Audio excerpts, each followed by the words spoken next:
เพียงนาใบโกนพนันดังเรียพุทธลุกังมานาโทกตาสกัดกังนิงอาตีนงคามชมกระไรทานิติกาในบุญใบสนุกสถานเติบครูเปรออันเกินเปรยหอยเปรยเฮอเปรยเส้นหนึ่งได้เปรยกบาโกนใจเปรยกบากางรำใบมอจุยเรียกสาเอ้ยมะมะ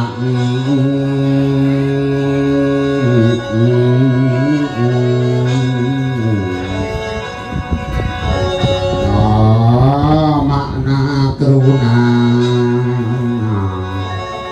สมัญชีโยกโรเลิมอุปจาจอมจุยเรียกสาเป็นดนตรีพื้นบ้านนะคะอีสานใต้นะคะของจังหวัดสุรินทร์นะคะโอนทองดูฟังคำร้องไม่เหมือนกันนะคะเยี่ยวันกระดอยรำแม่มันคง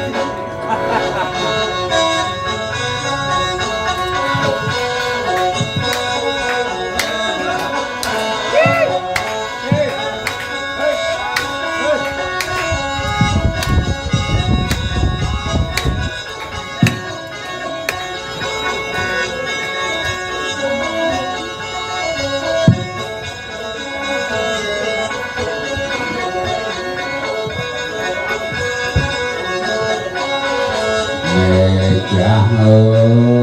ยเรื่องอยู่กับรุ่นไม่ยินหักบังเกณฑ์เนี่ยสับน้อที่หักยังจะนับหักบังเกณฑ์เนี่ยสับมาดึงน้ำเคยนาตีเอง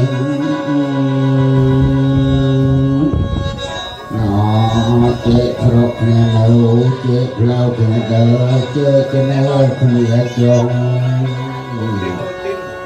ไม่จบจบคนใช้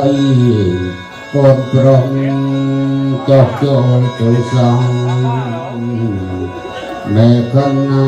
คนเอ๋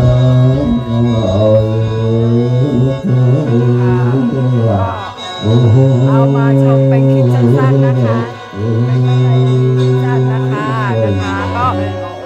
จบคลิปนี้เพียงเท่านี้นะคะรำสวยๆรำดีๆนะคะสวยๆนะคะ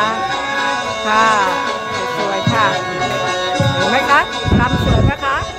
เราว่าประเพณีนะคะแต่ละภาคไม่เหมือนกันนะคะไม่เหมือนกันเลยนะคะวันนี้เรามาแนะนำนะคะการชมนะคะประเพณีอีสานใต้จ้าเดี๋ยวให้เขาแปลให้นะคะโอเคค่ะจุงใหญ่จูเจียก็ไขว่ไทย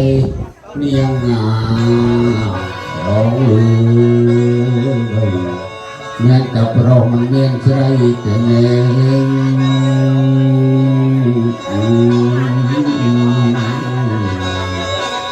นาใส่เจ็บกาตัวนาโมจิเรียกรี